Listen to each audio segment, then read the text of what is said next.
Day 1ಇಂದ 1918ರಿಂದ ಇವತ್ತಿನ ತನಕ ಏನಂದರೆ ನಾವು ಕಾಂಪಿಟೇಷನ್ ಒಳಗೆ ಹೋಗಲೇ ಇಲ್ಲ ಸರ್. ಯಾಕಂದರೆ ನಮ್ಮದೇ ಒಂದು ಕ್ವಾಲಿಟಿ ಬಗ್ಗೆ ನಮಗೆ, ನಮ್ಮ ಗುಣಮಟ್ಟದ ಬಗ್ಗೆ ನಮಗೆ ಗ್ಯಾರಂಟಿ ಇದ್ದಾಗ ಗ್ರಾಹಕರು ಬಂದೇ ಬರ್ತಾರೆ. ನಾನು 10 ರೂಪಾಯಿ ಒಳಗೆ ನನಗೆ 2 ರೂಪಾಯಿ ಲಾಭ ಬೇಕು ಅಂತಂದ್ರೆ 8 ರೂಪಾಯಿ, ನಾ 6 ರೂಪಾಯಿ ಒಳಗೆ ತಂದ್ಬಿಟ್ರೆ ಐಟಮ್ 4 ರೂಪಾಯಿ ಲಾಭ ಸಿಗುತ್ತಲ್ಲ. ನೀವು 2 ರೂಪಾಯಿನೇ ಲಾಭ ತಗೊಳ್ರಿ, ಆದ್ರೆ ಐಟಮ್ ಕ್ವಾಲಿಟಿ ಕೊಡ್ರಿ.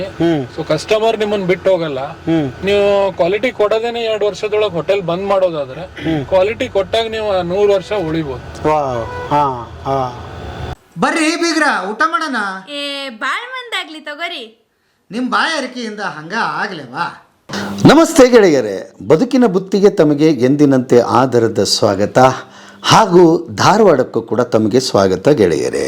1918ರ ಹಿಂದೆ ಮಾಧವರಾವ್ ಬುಡಗಬೆಟ್ಟು ಅನ್ನೋರು ಒಂದು ಹೋಟೆಲಲ್ಲಿ ಕೆಲಸಕ್ಕೆ ಬರ್ತಾರೆ. ಅವ್ರ ಕೆಲಸ ಏನು ಅಂತ ಕೇಳಿದರೆ ಬಾವಿಯಲ್ಲಿ ನೀರು ಎತ್ತಿ ಹಾಕ್ಬೋದು. ಆಮೇಲೆ ಅವರು ಕಟ್ಟಿದ್ದೆ ಸಾಮ್ರಾಜ್ಯ. ಅದೇ ನೀವೀಗ ನೋಡ್ತಾ ಇರ್ತಕ್ಕಂಥ ಬಾಂಬೆ ರೆಸ್ಟೋರೆಂಟ್ ಅಂತ. ಅವತ್ತು 1918ರಲ್ಲಿ ಕಟ್ಟಿದ ಈ ಬಾಂಬೆ ರೆಸ್ಟೋರೆಂಟು ಇವತ್ತಿಗೆ 108 ವರ್ಷಗಳ ಕಾಲ ತನ್ನ ಸೇವೆಯನ್ನು ಮಾಡ್ತಾ ಮುಂದುವರಿತಾನೆ ಇದೆ. ಯಾವುದೇ ಒಂದು ಹೋಟೆಲ್ಲು ಬರೀ ಉಪಹಾರ ಅಲ್ಲದೆ ಅದರ ಭಾಷೆ, ಅದರ ಉಡುಗೆ, ಅದರ ತೊಡುಗೆ, ಅದರ ಸಂಸ್ಕೃತಿಯನ್ನು ಬಿಂಬಿಸುತ್ತೆ. ಹಾಗಾಗಿ ಧಾರವಾಡದಲ್ಲಿ ಅವತ್ತು ಇದ್ದಿದ್ದು ಬೆರಳೆಣಿಕೆಯ ಹೋಟೆಲ್ಗಳಲ್ಲಿ ಇದು ಒಂದು ಕೂಡ. ಬನ್ನಿ ಅದರ ಪರಿಚಯ ಮಾಡಿಸ್ತಾ ಇದ್ದೀನಿ. ಅದನ್ನು ಪರಿಚಯ ಮಾಡಿಸ್ಕೊಡೋದಕ್ಕೆ ನಮ್ಮ ಜೊತೆಗೆ ಇವತ್ತು ಅದರ ಮಾಲೀಕರಾದ ಗೋವರ್ಧನ್ ಸರ್ ನಮ್ಮ ಜೊತೆಗಿದ್ದಾರೆ. ನಮಸ್ತೆ ಸರ್. ನಮಸ್ತೆ ಸರ್. ನಮಸ್ತೆ ಸರ್. ನಮಸ್ತೆ. ನಿಮ್ಮನ್ನ ಪರಿಚಯ ಮಾಡಿಸಿಕೊಡೋ ಭಾಗ್ಯ ನಂದು ಅಂತ ಭಾವಿಸ್ತೀನಿ. ಯಾಕೆ ಅಂತ ಹೇಳಿದ್ರೆ ಇದು 3ನೇ ತಲೆಮಾರು ಅಂತ ಗೊತ್ತಾಯಿತು ಸರ್. ಇದ್ರದ್ದು ಹಿನ್ನೆಲೆ ಹೇಳೋದಾದರೆ ಹೇಗೆ ಸಾಧ್ಯ ಸರ್? ನಾವು ಎಲ್ಲಿ ನಿಂತಿದ್ದೀವಿ ಈಗ? ಧಾರವಾಡ ಮೊದಲೇ ಆಗಿತ್ತು, ಈಗ ಆಗಿದೆ. ಇದು 1918ನೇ ಇಸ್ವಿ, ಅಂದರೆ ಸ್ವಾತಂತ್ರ್ಯ ಪೂರ್ವದಲ್ಲಿ ನಮ್ಮ ಅಜ್ಜ ಆದಂಥ ಶ್ರೀಯುತ ಮಾಧವರಾವ್ ಬಡಗಬೆಟ್ಟು ಅವರು ಸ್ಥಾಪನೆ ಮಾಡಿದ್ದು. ನೀವಿಲ್ಲಿ ನನ್ನ ಪಕ್ಕಕ್ಕೆ ನೋಡ್ಬೋದು. ಇದು ಹಳೆಯ ಒಂದು ಐತಿಹಾಸಿಕ ಕಟ್ಟಡ. ಇದರಲ್ಲಿ ಬಾಂಬೆ ರೆಸ್ಟೋರೆಂಟ್ ಪ್ರಾರಂಭ ಆಗಿತ್ತು. ಅಲ್ಲಿಂದ ಅದು ಬಾಡಿಗೆ ಇದ್ವಿ ನಾವು. 2007ನೇ ಇಸ್ವಿ ತನಕ ಈ ಜಾಗದಲ್ಲಿ ನಾವು ಬಾಡಿಗೆ ಇದ್ವಿ.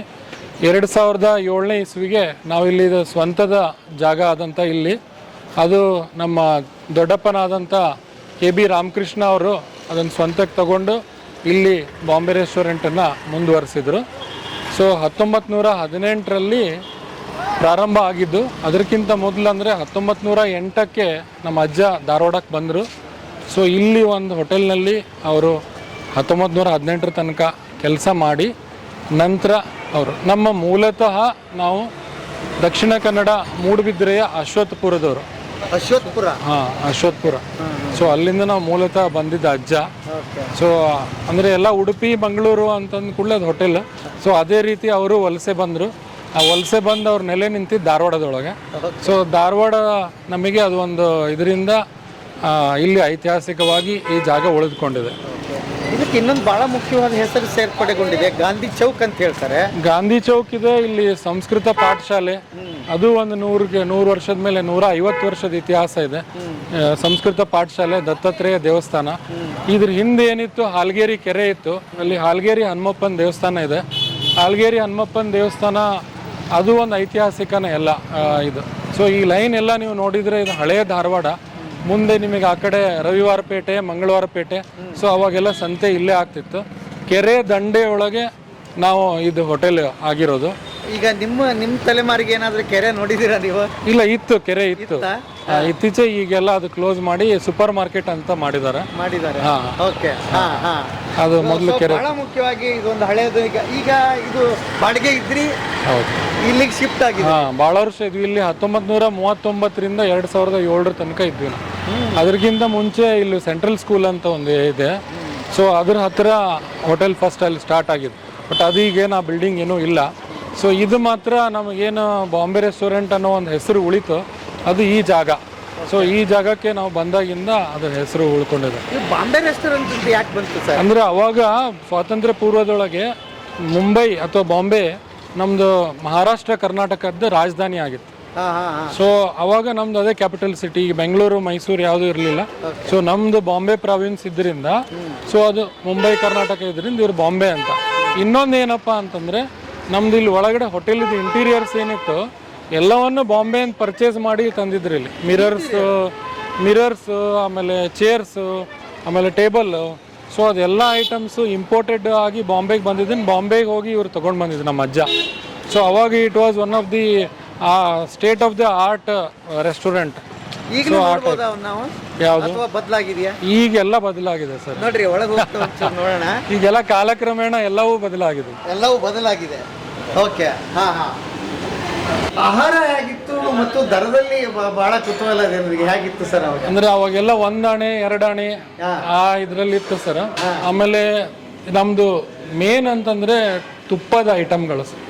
ನಮ್ಮ ಅಜ್ಜನೇ ತಯಾರು ಮಾಡ್ತಿದ್ರು. ತುಪ್ಪದ ದೋಸೆ ಅಂತೇಳಿ ಇವತ್ತಿಗೂ ನಾವು ಧಾರವಾಡದೊಳಗೆ ಧಾರವಾಡ ಪೇಡ ಬಿಟ್ರೆ ನೆಕ್ಸ್ಟ್ ಯಾವುದೇ ಒಂದು ಡಿಶ್ ಬಗ್ಗೆ ಅತ್ಯಂತ ಹಳೆಯದಾಗಿ ಇವತ್ತಿನ ತನಕ ಉಳ್ಕೊಂಡು ಬಂದಿದೆ ಅಂದರೆ ತುಪ್ಪದ ದೋಸೆ. ಸೊ ಬಾಂಬೆ ರೆಸ್ಟೋರೆಂಟಿನ ತುಪ್ಪದ ದೋಸೆ ಅಂದರೆ ಇವತ್ತಿಗೂ ಎಷ್ಟೋ ಜನರು ಈಗ ನಮಗೆ ಅಮೇರಿಕಾದೊಳಗಿದ್ದಾರೆ, UK ಒಳಗಿದ್ದಾರೆ, ಆಮೇಲೆ ಬಾಂಬೆಲಿದ್ದಾರೆ, ಎಲ್ಲೆಲ್ಲೋ ಇದ್ದಾರಲ್ಲ.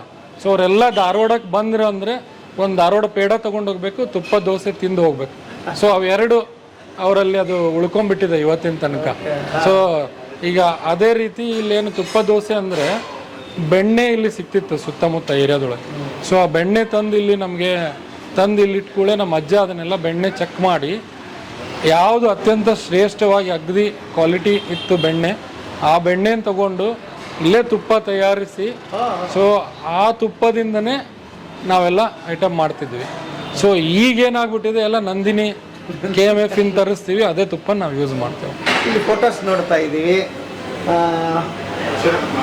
ಬಡಗಬೆಟ್ಟು ಮಾಧವರಾವ್ ಇವರು ನಮ್ಮ ಫೌಂಡರ್ ಈ ಬಾಂಬೆ ರೆಸ್ಟೋರೆಂಟಿಂದ. ಇವ್ರದ್ದು 1918 ಇವ್ರು ಇಲ್ಲಿ ಸ್ಥಾಪನೆ ಮಾಡಿದ್ದ. ಸೊ ಬಾಂಬೆ ರೆಸ್ಟೋರೆಂಟ್ ಅಜ್ಜ. ಓಕೆ. ಇವರಿಂದ ಶುರುವಾಗಿದ್ದು. ಇವರಿಂದ ನೆಕ್ಸ್ಟ್ ನಮ್ಮ ದೊಡ್ಡಪ್ಪ ರಾಮಕೃಷ್ಣ. ಸೊ ಅವರು ಮತ್ತು ನಮ್ಮ ತಂದೆ ಮಾಡ್ತಾ ಇದ್ರು. ಸೊ ಇವರು ಈಗ ತೀರ್ಕೊಂಡು 3 ವರ್ಷ ಇದು ಮಾಡಿ ನಡೆಸ್ತಾ ಇದ್ರು. 1968 ಅದಕ್ಕಿಂತ ಮುಂಚೆನೂ ಅಜ್ಜ ಮಾಡ್ತಾ ಇದ್ರು. ಅಜ್ಜ ಏಜ್ ಆದ್ಮೇಲೆ ಇವರಿಬ್ರು ಮಾಡ್ತಾ ಇದ್ರು. ದೊಡ್ಡಪ್ಪ ಸುಮಾರು ವರ್ಷ ಮಾಡ್ತಾ ಇದ್ರು ಅವರು ಈಗ ಒಂದು 3-4 ವರ್ಷ ತೀರ್ಕೊಂಡ್ರು ಹಿಂದೆ. ಅದಾದ್ಮೇಲೆ ಈಗ ನಾವು ಮಾಡ್ತಾ ಇದ್ವಿ. 3ನೇ ತಲೆಮಾರು. ಮೂರನೇ ತಲೆಮಾರು. ದೊಡ್ಡ ಸವಾಲಿದೆ ಸರ್. ಯಾಕಂದ್ರೆ ಅದೇ ಹೆಸರು ಉಳಿಸ್ಕೊಂಡು ಹೋಗ್ಬೇಕು, ದರ ಉಳಿಸ್ಕೊಂಡು ಹೋಗ್ಬೇಕು, ಆಮೇಲೆ ಗ್ರಾಹಕರನ್ನ ಉಳಿಸ್ಕೊಂಡು ಹೋಗ್ಬೇಕು. ಹೌದು ಸರ್. ಇವು 3 ಸೇರಿ ಒಂದು ವ್ಯವಸ್ಥೆ ಆಗ್ತದೆ ಹೋಟೆಲ್ದು. ಹೇಗಾದ್ರೂ ಇನ್ನೂ ಸಾಧ್ಯ ಆಗಿದೆ ಸರ್. ಬೇರೆ ಬೇರೆ ಚಾಲೆಂಜಸ್ ಎಲ್ಲ ಬಂದ್ರೆ ಒಂದೇ ಜನರೇಷನ್ ಅಂದ್ರೆ ಒಂದೇ ಕುಟುಂಬದ 3ನೇ ತಲೆಮಾರು ಅಂತ ಬಂದಿರೋದು ಈಗ ಧಾರವಾಡದೊಳಗೆ ಯಾವ್ದು ಉಳಿದಿಲ್ಲ. ನಮ್ದು ಒಂದೇ ಉಳಿದಿರೋದು. ಈಗ ಇನ್ನೊಂದು 2 ಬೃಂದಾವನ್ ಹೋಟೆಲ್ನವ್ರು ಇದ್ದಾರೆ. ಸೊ ಈಗ ಅಜ್ಜ ಮಗ ಮೊಮ್ಮಗ ಅಂತೇಳಿ. ಸೊ ಆ ರೀತಿ. ಸೊ ಇಲ್ಲಿ ಏನಂದರೆ ಈಗ ನಾವು ಏನು ಉಳಿಸ್ಕೊಂಡಿದ್ದೀವಿ ಅಂದರೆ ಒಂದು ಜನರ ವಿಶ್ವಾಸ. ಸೊ ಇವರು ಯಾವತ್ತಾದರೂ ಒಂದು ಐಟಮ್ ಕ್ವಾಲಿಟಿ ಐಟಮ್ ಕೊಡ್ತಾರೆ, ಒಂದು ಒಳ್ಳೆ ಟೇಸ್ಟ್ ಕೊಡ್ತಾರೆ, ಒಂದು ಉತ್ತಮವಾದ ಒಂದು ಸರ್ವಿಸ್ ಕೊಡ್ತಾರೆ. ಈ 3ನೂ ನೋಡ್ತಾರೆ. ಒಂದು ಕ್ವಾಲಿಟಿ ಇರಬೇಕು, ಒಂದು ಅದೇ ರೀತಿ ರುಚಿ ಇರಬೇಕು, ಸೇವೆ ಸರಿಯಾಗಿರ್ಬೇಕು. ಸೊ ಅವು 3ನ್ನು ಬ್ಯಾಲೆನ್ಸ್ ಮಾಡೋದು ನಮ್ಮ ಅಜ್ಜ ದೊಡ್ಡಪ್ಪ ಮತ್ತು ಅಪ್ಪ ಮಾಡ್ಕೊಂಡು ಬಂದರು. ಅದನ್ನೇ ಸೇಮ್ ನಾವು ಮುಂದುವರಿಸ್ಕೊಂಡು ಹೋಗ್ತಾ ಇದ್ದೀವಿ. ಸರ್ ಹಂಗೆ ಹೋಗ್ತಾ ಮಾತಾಡೋದಾದ್ರೆ ನೋಡ್ತಾ ಒಂದು ಅವಾಗ ಮೋಸ್ಟ್ಲಿ ನೀವು ಶುರು ಮಾಡಿದ ಕರೆಂಟ್ ಇಲ್ಲ ಅನ್ಕೋ. ಅದೇ ಸೌದೆ ಒಲೆ ಒಳಗೆ ಮಾಡ್ತಿದ್ರು ಸರ್. ಸೌದೆ ಒಲೆ ಒಳಗಡೆ ಈ ಕರೆಂಟ್ ಕೂಡ ಇರಲಿಲ್ಲ. ಕರೆಂಟ್ ಆಮೇಲೆ ಬಂದಿತ್ತು ಸರ್. 30ನೇ ಇಸ್ವಿ 32ನೇ ಇಸ್ವಿಯಿಂದೆಲ್ಲ ಕರೆಂಟ್ ಇತ್ತು, ವಿದ್ಯುತ್ ದೀಪ ಇತ್ತು ಸರ್. ಇತ್ತು. ಓಕೆ. ಆಗ ಕಮರ್ಷಿಯಲ್ ಅಂತೇಳಿ ಇದಿದ್ರು, ಒಟ್ಟು ಇತ್ತು, ಕರೆಂಟ್ ಇತ್ತು. ಈ ಗ್ರೈಂಡರ್ ಇವು ಇರ್ಲಿಕ್ಕಿಲ್ಲ. ಇಲ್ಲ, ರುಬ್ತಿದ್ರು ಸರ್. ಅವಾಗ ಕಲ್ಲಲ್ಲೇ ರುಬ್ತಿದ್ರು. ಗ್ರೈಂಡರ್ ಇರ್ಲಿಲ್ಲ ಬಿಡ್ರಿ. ಭಾಳ ವರ್ಷ, ಈಗ ಒಂದು 30-40 ವರ್ಷದ ಹಿಂದಿನ ತನಕನೂ ಇರ್ಲಿಲ್ಲ ಗ್ರೈಂಡರ್. ಅವಾಗ ಕಲ್ಲೊಳಗೆ ರುಬ್ತಿದ್ರು ಎಲ್ಲ. ನಮ್ದು ಹಳೆ ಇದ್ರೊಳಗೆ ಎಲ್ಲ ಇತ್ತು, ಕಲ್ಲೊಳಗೆ ರುಬ್ತಿದ್ರು. ಆಮೇಲೆ ಗ್ಯಾಸ್ ಇರಲಿಲ್ಲ, ಎಲ್ಲ ಸೌದೆ ಒಲೆ. ಆಮೇಲೆ ಗೊಳಲಿ ಇದು ಹೊಟ್ಟು ಬರ್ತದೆ, ಭತ್ತದ ಹೊಟ್ಟು. ಸೊ ಅದರಿಂದನೇ ಎಲ್ಲ ತೊಗೊಂಡು ಬಂದು ಅದನ್ನು ದೋಸೆ ಒಲೆಗೆಲ್ಲ ಅದನ್ನೇ ಯೂಸ್ ಮಾಡ್ತಿದ್ವಿ. ಸೊ ಅದೆಲ್ಲ ಆ ಜನ್ರೇಷನ್ ಅದೆಲ್ಲ ಇತ್ತು ಸರ್. ಅವಾಗ ಭಾಳ ಕಷ್ಟ. ನಮ್ಮನ್ನು ಕಂಪೇರ್ ಮಾಡಿದರೆ ಅವ್ರು ಮಾಡಿದ್ದು ಭಾಳ ಕಷ್ಟ. ಅವ್ರು ಅಷ್ಟೆಲ್ಲ ಕಷ್ಟದೊಳಗೆ ಅದನ್ನೆಲ್ಲ ಮಾಡ್ಕೊಂಡು ಉಳಿಸ್ಕೊಂಡು ಬಂದಿರಲ್ಲ, ಅದು ಗ್ರೇಟ್. ಓಕೆ. ನೀವು ಏನು ಚಿಕ್ಕವರಿದ್ದಾಗಿಂದ ಹೋಟೆಲ್ ನಂಟು ಬೆಳೀತಾ? ಅಂದರೆ ನಮ್ಮ ಮನೆ ಇಲ್ಲೇ ಪಕ್ಕದ ಬಿಲ್ಡಿಂಗ್ ಒಳಗೆ ಮೇಲ್ಗಡೆ ಮನೆ ಇತ್ತು ಸರ್. ಸೊ ಮೊದಲಿಂದ ನಾವು ಹೋಟೆಲ್ ವಾತಾವರಣದೊಳಗೆ ಬೆಳೆದ್ಬಿಟ್ವಿ.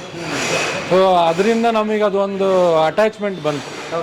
ಸೊ ನಂದು ಎಜುಕೇಷನ್ ಮುಗಿಸಿನೂ ಮತ್ತು ನಾವು ವಾಪಸ್ ಹೋಟೆಲ್ಗೆ ಬರಬೇಕು ಅಂಥೇಳಿ ನಾವು ವಿಚಾರ ಮಾಡ್ಕೊಂಡು ಅದೇ ಲೈನಿಗೆ ಬಂದ್ವಿ. ಏನು ನಂದು MBA ಆಗಿದೆ ಸರ್.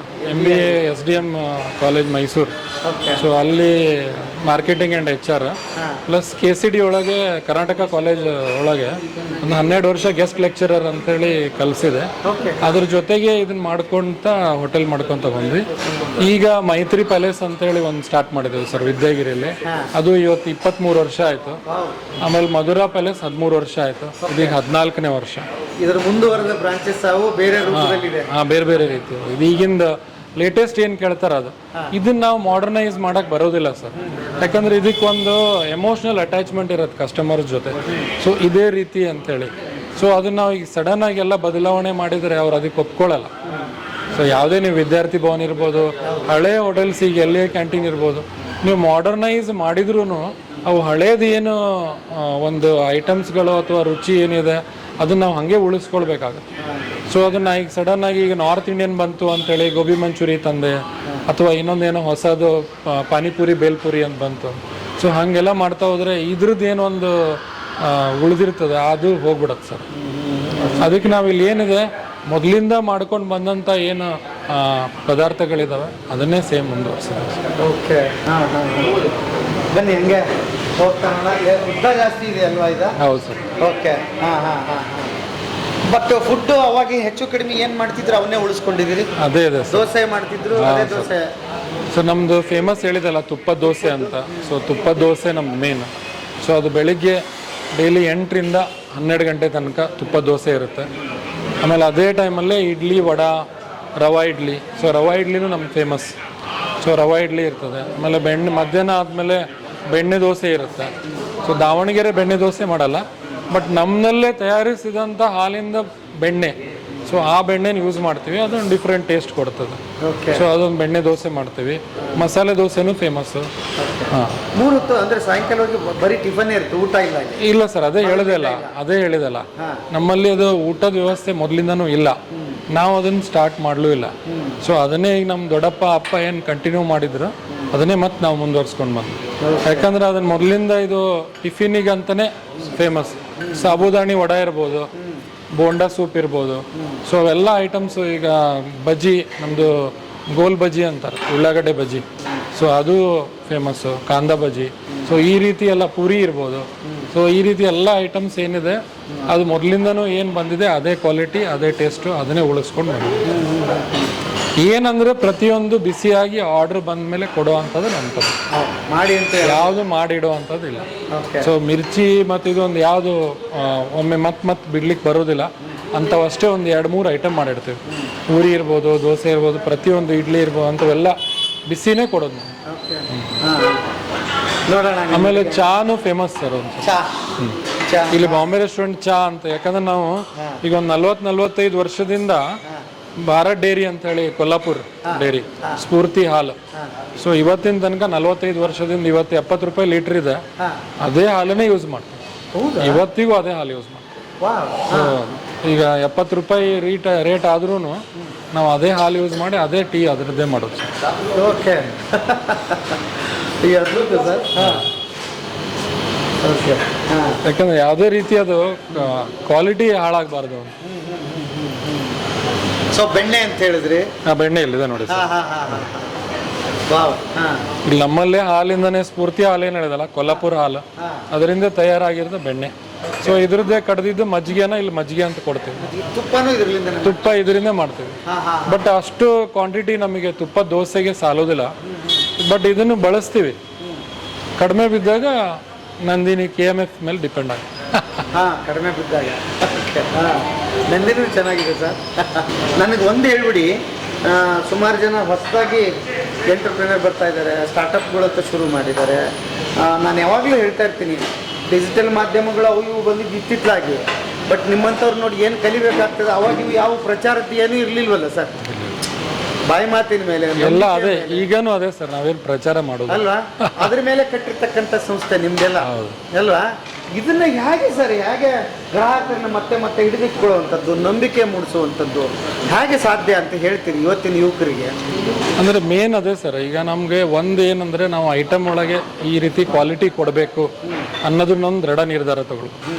ಆಮೇಲೆ ಎಲ್ಲರೂ ಏನು ವಿಚಾರ ಮಾಡ್ತಾರೆ ಅಂದರೆ ಪ್ರೈಸಿಂಗ್ ಬಗ್ಗೆ ವಿಚಾರ ಮಾಡ್ತಾರೆ. ಸೊ ನಾವು ರೇಟ್ ಜಾಸ್ತಿ ಇದ್ದರೆ ಕಸ್ಟಮರ್ ಬರಲ್ಲೇನೋ, ಅಥವಾ ನಾವು ರೇಟ್ ಭಾಳ ಕಡಿಮೆ ಇಟ್ಟರೆ ಚೀಪ್ ಅಂದ್ಕೊಳ್ತಾರೇನೋ, ಅಥವಾ ನಮಗೇನೋ ಕಂಪ್ಯಾರಿಸನ್ ಮಾಡ್ತಾರೇನೋ.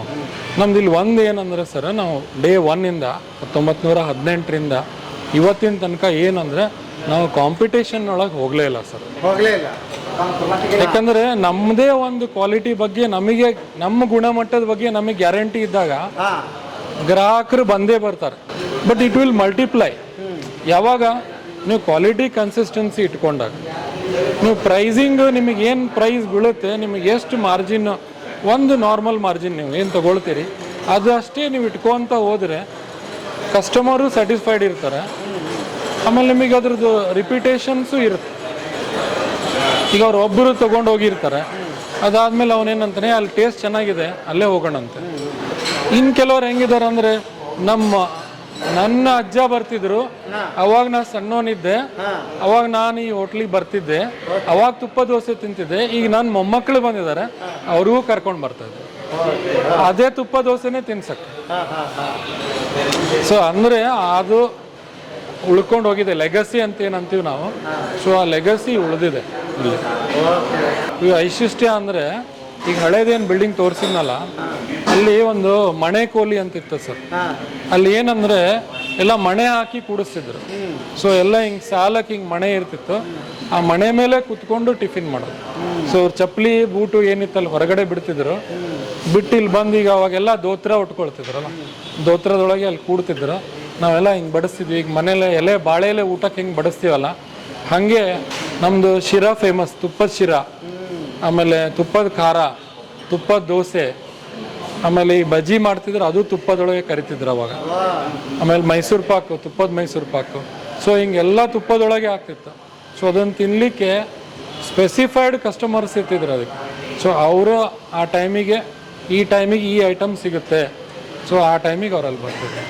ಮನೆ ಮೇಲೆ ಕುತ್ಕೊಂಡು ಮನೆಯಲ್ಲೇ ಕೊಡ್ತಿದ್ರು. ಈಗ ನಮಗೆ ಎಷ್ಟು ಜನ ಬರ್ತಾರಲ್ಲ, ಈಗ 75, 80 ಇಯರ್ಸ್ ಆದವರೆಲ್ಲ ಇದ್ದಾರಲ್ಲ, ಈಗೂ ಬರ್ತಾರೆ ಅವರು. ಅವಾಗ ನಿಮ್ಮ ಅಜ್ಜಿದಾಗ ನಾವು ಮಣಿ ಮೇಲೆ ಕುತ್ಕೊಂತಿದ್ವಿ, ಈಗ ಮಣಿ ಕೋಲಿ ಎಲ್ಲೈತಿ, ಈ ಕೆಳಗೆ ಕುಂದ್ರಕ್ಕಾಗಲ್ಲ, ಎಲ್ಲರಿಗೂ ಮಂಡಿ ನೋವು ಬರ್ತೈತಿ, ನಾವು ಅವಾಗ ಕೂಡ್ತಿದ್ವಿ, ನಮ್ಮ ಅಜ್ಜ ಕೂಡ್ತಿದ್ರು, ಅಪ್ಪ ಕೂಡ್ತಿದ್ರು ಅಂತ. ಅಂದರೆ ಆ ಒಂದು ಟ್ರೆಡಿಷ್ನಲ್ ಇದು ಉಳ್ಕೊಂಡಿದೆ. ಸೊ ಭಾಳ ಖುಷಿ ಆಯ್ತು, ಭಾಳ ಚೆನ್ನಾಗಿ ಹೇಳಿದ್ರಿ ನೀವು. ಅಂದರೆ ನೀವು ರೇಟಿಂದ ಓಡಬೇಡಿ, ಕಾಂಪಿಟೇಷನ್ನಿಂದ ಓಡಬೇಡಿ, ನಿನ್ನ ಕ್ವಾಲಿಟಿ ಹಿಂದೆ ನೀನು ಓಡೋ. Yes sir. ನಿಮ್ಮ ಯಾಕೆ ನೀವು ಓಡ್ರಿ. ಇನ್ನೊಂದು ಏನು ಸರ್, ಈಗ ಈ ಟೇಸ್ಟ್ ಅನ್ನೋದು ಏನಿದೆ ಅಲ್ಲ, ಅದು ಈಗ ನಾನು ಇನ್ನೊಬ್ಬನು ಹೋಗಿ ಅದನ್ನು ತಗೊಳ್ತೀನಿ ಅಂದರೆ ತಗೊಳಕ್ಕಾಗಲ್ಲ. ಇಲ್ಲಿ ಏನಂದ್ರೆ ಯೂನಿಫಾರ್ಮಿಟಿ, ಇಷ್ಟೇ ಹಾಕಿದರೆ ಹಿಂಗೆ ಟೇಸ್ಟ್ ಬರುತ್ತೆ, ಇದನ್ನೇ ಮಾಡಬೇಕು ಅಂತ ಒಬ್ಬನು ಹೋಗಿ ಕಾಪಿ ಮಾಡೋಕ್ಕೆ ಬರಲ್ಲ ಸರ್. ಈಗ ನೀವು ಮ್ಯಾನುಫ್ಯಾಕ್ಚರಿಂಗ್ ಇದ್ರೊಳಗೆ ಈಗ ನೀವು MTR ಇರ್ಬೋದು, ಇನ್ನೊಬ್ರು ಯಾರು ಇರ್ಬೋದು, ಅವ್ರದ್ದೆಲ್ಲ ಸ್ಪೆಸಿಫೈಡ್ ಇರುತ್ತೆ. ಸೊ ಇಷ್ಟಿಷ್ಟು ಗ್ರಾಮ್ ಹಿಂಗೆ ಅಂತ. ಬಟ್ ಈಗ ಏನಾಗುತ್ತೆ, ರವಾ ಚೇಂಜ್ ಆಗುತ್ತೆ, ಅಥವಾ ಅಕ್ಕಿ ಬಂದಿರೋದು ಈಗ ಬೇರೆ ಬಂದಿರುತ್ತೆ. ಸೊ ಪ್ರತಿಯೊಂದು ನೀವು ಐಟಮ್, ಈಗ ತುಪ್ಪನೇ ಮೊದಲಿನಂಗೆ ತುಪ್ಪ ಸಿಗಲ್ಲ. ಸೊ ಅವಾಗ ನೀವು ಪ್ರತಿಯೊಂದು ಟೇಸ್ಟನ್ನ ಇನ್ನೊಬ್ಬನದ್ದು ನೀವು ಕಾಂಪೀಟ್ ಮಾಡಿ ಅದೇ ಥರ ನಾ ಮಾಡ್ತೀನಿ, ಅದಕ್ಕೆ ಗಿರಾಕಿ ಕುಡಿಸ್ಕೊತೀನಿ ಅಂದ್ಬಿಡು. ಈಗ ಒಂದೊಂದು ಜಾಗ ಒಂದೊಂದು, ಈಗ ಅದು ಹೆಸರು ಆಗ್ಬೇಕಂದ್ರೆ it takes a long time, 20 years 30 years ಆಗ್ಬೇಕಾದ್ರೆ. ನಾ ಇನ್ನೊಂದು ಏನು ಹೇಳೋದಂದರೆ, ಬಹಳಷ್ಟು ಐಟಮ್ ಮಾಡಿ ನಾನು 100 ಐಟಮ್ ಮಾಡ್ತೀನಿ, ಅವಾಗ ಏನಾಗ್ಬಿಡ್ತದೆ, ಕಸ್ಟಮರ್ ಎಲ್ಲನೂ ಕೆಡ್ತಾರೆ, ಎಲ್ಲನೂ ಸ್ಯಾಟಿಸ್ಫ್ಯಾಕ್ಷನ್ ಕೊಡೋಕ್ಕಾಗಲ್ಲ. ನೀವು 8ರಿಂದ 10 ಐಟಮ್ ಮಾಡಿ ಅದನ್ನು ಅತ್ಯುತ್ತಮ ಗುಣಮಟ್ಟ ನೀವು ಕೊಡ್ರಿ, ಒಳ್ಳೆ ದರ ಇಡ್ರಿ, ಕಸ್ಟಮರ್ ಬಂದೇ ಬರ್ತಾರೆ.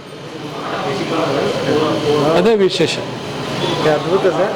ಈಗ ನಿಮ್ಮ ತಂದೆಯವರು ಅವರು ಇನ್ನೊಂದು ಮೈತ್ರಿ ಪ್ಯಾಲೇಸ್ ಅಂತಿದೆ ಸರ್, ಅಲ್ಲಿ ಇರ್ತಾರೆ. ಈಗ 3 ಮಾಡಿದ್ರಿ, ತಂದೆಯವರಲ್ಲಿ ಇರ್ತಾರೆ, ನೀವು ಇಲ್ಲಿ ಇರ್ತೀರಾ? ನಾನು ಇಲ್ಲೂ ಇರ್ತೀನಿ, ಮಧುರಾ ಪ್ಯಾಲೇಸ್ ಅಲ್ಲೂ ಇರ್ತೇನೆ ಸರ್. ಇನ್ನೊಂದು ಹೇಳಿದ್ರಲ್ಲ, ಅದೇ ಮೈತ್ರಿ ಪ್ಯಾಲೇಸ್, ಮಧುರಾ ಪ್ಯಾಲೇಸ್, ಇದು ಬಾಂಬೆ ರೆಸ್ಟೋರೆಂಟ್. ಓಕೆ.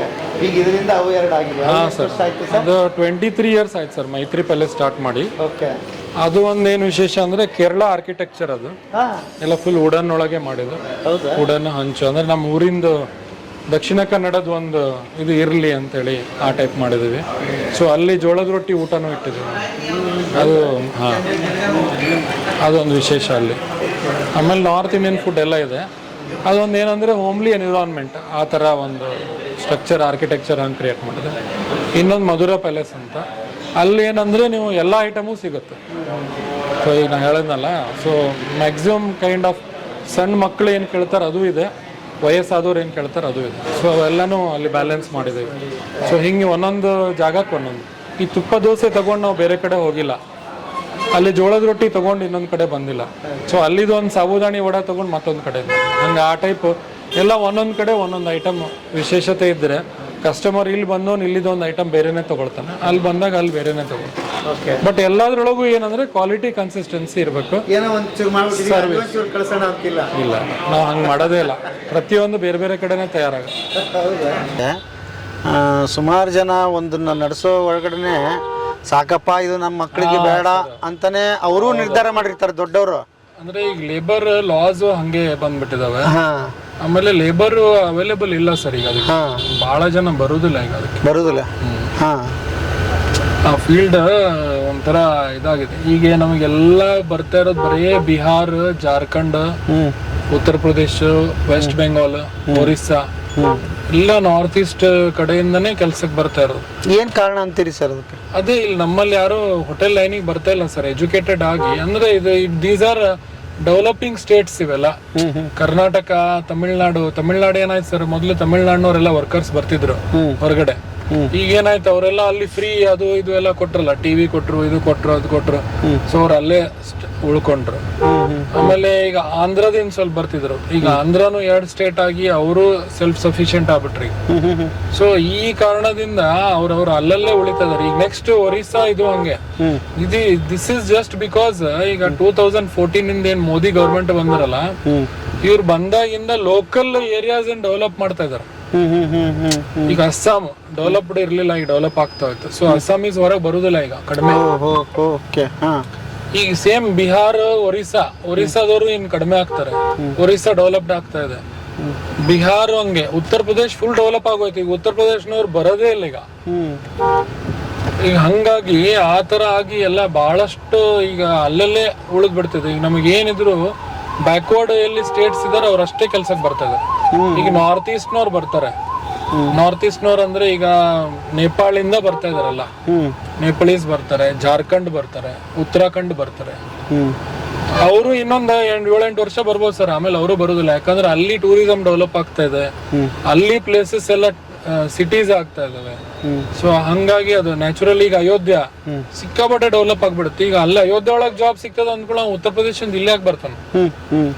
ನಂಗೆ ಅಲ್ಲೇ ಬೇಕಾದಷ್ಟು ಹೋಟೆಲ್ಸ್, ಲಾಜಿಂಗ್ ಇದ್ರೊಳಗೆ ನಂಗೆ ಜಾಬ್ ಸಿಗತ್ತಲ್ಲ, ಇಲ್ಲೇ ಯಾಕೆ ಬರ್ಬೇಕು ನಾನು? ಮೊದ್ಲು ಏನಾಗ್ತಿತ್ತು, ನಾವು 15,000 ಕೊಡ್ತೀವಿ ಅಂದ್ರೆ ಅವ್ರಿಗೆ ಅಲ್ಲಿ 6-8 ಸಾವಿರ ಸಿಕ್ತಿತ್ತು. ಈಗ ಹಂಗಲ್ಲ, ಎಲ್ಲ ಕಡೆನೂ ಡೆವಲಪ್ ಆಗ್ತಾ ಇದೆ. ಮತ್ತೆ ಹಾಗಾದ್ರೆ ನಿಮ್ ಹೇಳೋ ಪ್ರಕಾರ ಇನ್ನೊಂದು 10-15 ವರ್ಷಕ್ಕೆ ತುಂಬಾ ಕಷ್ಟ ಆಗ್ಬಿಡುತ್ತೆ. ಹೌದು ಸರ್, ಎಲ್ಲ ಆಟೋಮೇಶನ್ ಬಂದ್ಬಿಡುತ್ತೆ ಸರ್. ಯಾರು ಆಟೋಮೇಶನ್ ಒಳಗೆ ಇರ್ತಾರೆ, ಈಗ ನೋಡ್ರಿ ಸುತ್ತಮುತ್ತ ಧಾರವಾಡ ಸುತ್ತಮುತ್ತಲ ಎಲ್ಲಾ ರೊಟ್ಟಿ ಮದ್ವೆಗೆ ಇದಕ್ಕೆ ಸಪ್ಲೈ ಆಗೋದೆಲ್ಲ ಮಷಿನ್ ಮೇಡ್. ಯಾರು ರೊಟ್ಟಿ ಬಡಿಯೋದೇ ಇಲ್ಲ ಈಗ. ಲಟ್ಸಿ ಮಾಡ್ತಿದ್ರು, ಅದನ್ನು ಬಂದಾಯ್ತು ಈಗ. ಈಗ ಎಲ್ಲಾ ರೊಟ್ಟಿ ಬರೀ ಮಷಿನ್ ಒಳಗೆ ಬರೋದು. ಸೊ ಇನ್ ಬರ್ತಾ ಬರ್ತಾ ಫುಡ್ ಇಂಡಸ್ಟ್ರಿನೇ ಆಟೋಮೇಶನ್ ಆಗುತ್ತೆ. ಏನು ಯಾವ್ದು ಇದು ಇಲ್ಲೇ ಇಲ್ಲ, ಎಲ್ಲಾನು ಹಂಗೆ ಆಗ್ಬಿಡ್ತದೆ. ಯಾಕಂದ್ರೆ ಎಲ್ಲ ರೆಡಿ ಟು ಈಟ್ ಟೈಮ್ ಇಲ್ಲ ಯಾರಿಗೂ. ಅಂತದ್ರೊಳಗೆ ನೋಡ್ರಿ, ಈಗ ರಾಮೇಶ್ವರಂ ಕೆಫೆ ಫ್ರೀ ಕೊಡ್ತಾನಂದ್ರೆ 2 ಕಿಲೋಮೀಟರ್ ಕ್ಯೂ ಇದೆ. 2 ಕಿಲೋಮೀಟರ್ ಪಾಳಿ ಫ್ರೀ ಕೊಡ್ತಾರಂತ ರಾಮೇಶ್ವರಂ ಕೆಫೆ, ಬೊಮ್ಮಸಂದ್ರದೊಳಗೆ. ಹೆಂಗೆ ಸರ್, ನಮ್ಗೆ ನೀವೇ ತೆಗೆದಿದ್ದಕ್ಕೆ ಒಳ್ಳೇದಾಯ್ತು. ಹೇಗೆ ಅವ್ರ ಸ್ಟ್ರಾಟಜಿ, ಹೇಗೆ ಸಾಧ್ಯತೆಗಳಿದೆ ಏನಂತ ನೀವು ವಿಶ್ಲೇಷಣೆ ಮಾಡಿದ್ರೆ? ಅವ್ರ ಸ್ಟ್ರಾಟಜಿ ಅಂದ್ರೆ ಸರ್, ಈಗ ಅವ್ರು ಏನ್ ಹೇಳಿದ್ರು, ಇಡ್ಲಿ, ವಡಾ, ದೋಸಾ ಇಂಟರ್ನ್ಯಾಷನಲ್ ಲೆವೆಲ್ ಈಗ ನಾವು ಯಾಕೆ ಒಯ್ಯಬಾರ್ದು? ಇಂಡಿಯನ್ ಲೆವೆಲ್ ಒಳಗೆ ಇಂಡಿಯನ್ ರೆಸ್ಟೋರೆಂಟ್ ಅಂತ ಅಷ್ಟೇ ಯಾಕೆ? ಈಗ ಪಿಜ್ಜಾ, ಇಟಾಲಿಯನ್ ಪಿಜ್ಜಾ ಎಲ್ಲ ಕಡೆ ಸಿಗ್ತದೆ ಆಲ್ ಓವರ್ ವರ್ಲ್ಡ್. ಸೊ ಅದೇ ರೀತಿ ನಾವು ಎಲ್ಲಾನು ಐಟಮ್ಸ್, ಈಗ ಅವ್ರ ಬರ್ಗರ್, ಪಿಜ್ಜಾ, ಆಮೇಲೆ ಡೋನಟ್ಸ್, ಅವ್ ಹೆಂಗ್ ವರ್ಲ್ಡ್ ವೈಡ್ ಸಿಗತ್ತೆ, ಹಂಗ ಇಡ್ಲಿ ಮತ್ತೆ ದೋಸಾನು ಆ ಲೆವೆಲಿಗೆ ನಾವು ಒಯ್ಬೋದಲ್ಲ ಅಂತ. ಹಂಗಾರೆ ನಾವ್ ಯಾವ್ದ್ರೊಳಗೆ ಹಿಂದ್ ಬೀಳ್ತಾ ಇದೀವಿ? ಆ ಸ್ಟ್ಯಾಂಡರ್ಡ್ ಆಫ್ ಅವ್ರ ಎಕ್ಸ್ಪೆಕ್ಟೇಷನ್ ನಾವು ಅದನ್ನ ಮುಟ್ತಾ ಇಲ್ಲ. ನಾವು ಪ್ರೈಸಿಂಗ್ ಆಗಲಿ, ಇನ್ನೊಂದು ಏರಿಯಾ ಸರ್ವಿಸ್ ಆಗಲಿ, ಸೊ ಕೊಡುವಂಥ ಎನ್ವಿರಾನ್ಮೆಂಟ್ ಆಗಲಿ, ಅಂಬಿಯನ್ಸ್ ಆಗಲಿ, ಸೊ ಅದನ್ನ ಮ್ಯಾಚ್ ಮಾಡೋಕ್ಕೆ ಅಂತೇಳಿ ಈಗ ಅವ್ರು ಆ ಲೆವೆಲಿಗೆ ತಗೊಂಡೋದ್ರು ಸರ್ ಅದನ್ನು.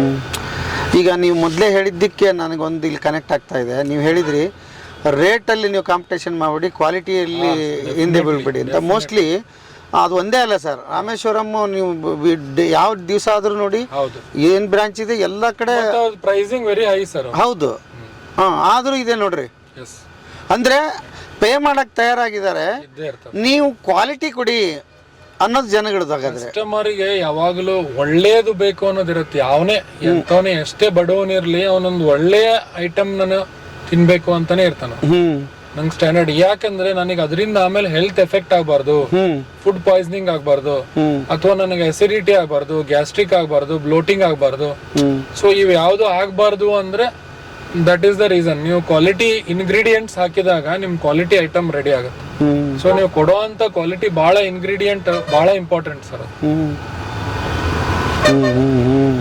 ಅದ್ರ ಮೇಲೆ ಬಹಳ ಜನ ಕಾನ್ಸಂಟ್ರೇಟ್ ಮಾಡಲ್ಲ ಸರ್. ನನಗೆ ಆಯಿಲ್ ಕಡಿಮೆ ರೇಟಿಗೆ ಸಿಗುತ್ತೆ, ತುಪ್ಪ ಕಡಿಮೆ ರೇಟಿಗೆ ಸಿಗುತ್ತೆ, ಎಣ್ಣೆಯಲ್ಲಿ ಕಡಿಮೆ ಇದು ಸಿಗುತ್ತೆ, ಅಥವಾ ರವಾ ಮೈದಾ ಯಾರು ಹೋಲ್ಸೇಲ್ ಒಳಗೆ ಇನ್ನೂ ಕಡಿಮೆ ಕೊಡ್ತಾರೆ. ಸೊ ನಾವು ಅಲ್ಲಿ ಕಾಸ್ಟಿಂಗ್ ಉಳ್ಸಕ್ ಹೋಗ್ತೀವಿ. ನಾನು 10 ರೂಪಾಯಿ ಒಳಗೆ ನನಗೆ 2 ರೂಪಾಯಿ ಲಾಭ ಬೇಕು ಅಂತಂದ್ರೆ 8 ರೂಪಾಯಿ ನಾ 6 ರೂಪಾಯಿ ಒಳಗೆ ತಂದ್ಬಿಟ್ರೆ ಐಟಮ್ 4 ರೂಪಾಯಿ ಲಾಭ ಸಿಗತ್ತಲ್ಲ. ನೀವು 2 ರೂಪಾಯಿನೇ ಲಾಭ ತಗೊಳ್ರಿ, ಆದ್ರೆ ಐಟಮ್ ಕ್ವಾಲಿಟಿ ಕೊಡ್ರಿ. ಸೊ ಕಸ್ಟಮರ್ ನಿಮ್ಮನ್ನ ಬಿಟ್ಟು ಹೋಗಲ್ಲ. ನೀವು ಕ್ವಾಲಿಟಿ ಕೊಡೋದೇನೆ 2 ವರ್ಷದೊಳಗೆ ಹೋಟೆಲ್ ಬಂದ್ ಮಾಡೋದಾದ್ರೆ, ಕ್ವಾಲಿಟಿ ಕೊಟ್ಟಾಗ ನೀವು 100 ವರ್ಷ ಉಳಿಬಹುದು. ಒಂದು ಹೋಟೆಲ್ ಮಾಡಿದೆ ಅಂದ್ರೆ ಒಂದು 25-30 ವರ್ಷ ಅದು ಚೆನ್ನಾಗಿ ನಡಿಬೇಕು. ಆ ಥಿಂಕಿಂಗ್ ಇಟ್ಕೊಂಡೇನೆ ಇವತ್ ನಾ ಸ್ಟೆಪ್ ಇಡ್ಬೇಕು. ಈಗ 25 ವರ್ಷದ ನಂತರ ಈಗ ನಾವು ಮೈತ್ರಿ ಸ್ಟಾರ್ಟ್ ಮಾಡಿದ 2002, ನಾವು ಫಸ್ಟ್ ಸ್ಟಾರ್ಟ್ ಮಾಡಿದಾಗ ನಮಗೂ ಕಸ್ಟಮರ್ ಬಂದಿಲ್ಲ. ಏನ್ರಿ ಖಾನಾವಳಿ ಅವ್ರು ಜೋಳದ ರೊಟ್ಟಿ ಮಾಡ್ತಾರೆ, ನೀವು ಜೋಳದ ರೊಟ್ಟಿ ಮಾಡಿರಲ್ಲ ಅಂತಿದ್ರು ನಮಗೆ. ಸೊ ಅಂದ್ರೆ ಆ ವಿಚಾರದೊಳಗಿತ್ತು. ಸೊ ನಾವು ಮಾಡ್ತಾ ಕ್ವಾಲಿಟಿ ಕೊಡ್ತೀವಿ, ಚೆನ್ನಾಗಿ ಕೊಡ್ತೀವಿ, ಅವ್ರಕ್ಕಿಂತ ಹೈಜೀನ್ ಆಗಿ ಕೊಡ್ತೀವಿ. ಆಮೇಲೆ ನಮ್ದು ಮೇನ್ ಅಂದ್ರೆ ಉಪ್ಪು ಖಾರ ಹುಳಿ ಎಲ್ಲ ಕಡಿಮೆ, ಜಾಸ್ತಿ ಎಣ್ಣೆ ಉಪ್ಪು ಖಾರ ಇರಲ್ಲ, ಆ ಟೈಪ್ ನಾವು ಕೊಡ್ತೀವಿ. ಸೊ ಆ ಟೈಪ್ ಬೇಕಂದವರು ನಮ್ಮಲ್ಲೇ ಬರ್ತಾರೆ. ಒಳ್ಳೆ ಎನ್ವಿರಾನ್ಮೆಂಟ್ ಒಳಗೆ ಊಟ ಮಾಡ್ಬೇಕು ಅಂದವರು ಬರ್ತಾರೆ. 2 ರೂಪಾಯಿ ಜಾಸ್ತಿ ಕೊಟ್ಟು ಊಟ ಮಾಡೋಗ್ತಾರೆ. ಬಟ್ ಅದ್ರ ತಕ್ಕ ನಾವು ಅದಕ್ಕೆ ಸರ್ವಿಸ್ ಕೊಡ್ಬೇಕು, ಕ್ವಾಲಿಟಿ ಕೊಡ್ಬೇಕು. ಎಷ್ಟು ಎಲ್ಲ ಬ್ರಾಂಚ್ ಸೇರಿ ಎಷ್ಟು ಜನ ಕೆಲಸ ಮಾಡೋರಿದ್ದಾರೆ ಸರ್? ನಮ್ಮ ಕಡೆ ಒಂದು 100+ ಆಗುತ್ತೆ ಸರ್. ಪ್ಲಸ್ ಆಗುತ್ತೆ. ಬಟ್ ಈ ವಿಭಾಗಗಳು ಸುಮಾರು ವಿಭಾಗಗಳಲ್ಲಿ ಕೆಲಸ ಮಾಡ್ತಿದೆ, ಹೇಗೆ ನೇಮಿಸಿದ್ರಿ ಸರ್? ಎಲ್ಲದಕ್ಕೂ ಮ್ಯಾನೇಜರ್ ಇದಾರ, ಅವರು ಡಿಪಾರ್ಟ್ಮೆಂಟ್ ಅವ್ರು ನೋಡ್ಕೊತಾರೆ? ಮ್ಯಾನೇಜರ್ ಇದಾರೆ ಸರ್. ಕಿಚನ್ಗೆ ಕಿಚನ್ ಮ್ಯಾನೇಜರ್ ಇರ್ತಾರೆ. ಆಮೇಲೆ ಹೊರಗಡೆ ವೇಟ್ರಸ್ ಕ್ಲೀನರ್ಸ್ ಸೆಟ್ ಮಾಡ್ಲಿಕ್ಕೆ ಅದಕ್ಕೆ ಅವ್ರ ಮ್ಯಾನೇಜರ್, ಫ್ರಂಟ್ ಮ್ಯಾನೇಜರ್ ಇರ್ತಾರೆ. ಅದಾದ್ಮೇಲೆ ಕ್ಯಾಶಿಗೆ ಒಬ್ರು, ಫೈನಾನ್ಸ್ ಅಕೌಂಟ್ಸ್ ಅದಕ್ಕೊಬ್ರು ಮ್ಯಾನೇಜರ್ ಇದ್ದಾರೆ. ಆಮೇಲೆ ಮೇನ್ ಒಂದು ಬ್ರಾಂಚಿಗೆ ಒಬ್ರು ಬ್ರಾಂಚ್ ಹೆಡ್ ಅಂತ ಇರ್ತಾರೆ. ಸೊ ಅವ್ರು ಮ್ಯಾನೇಜ್ ಮಾಡ್ತಾರೆ.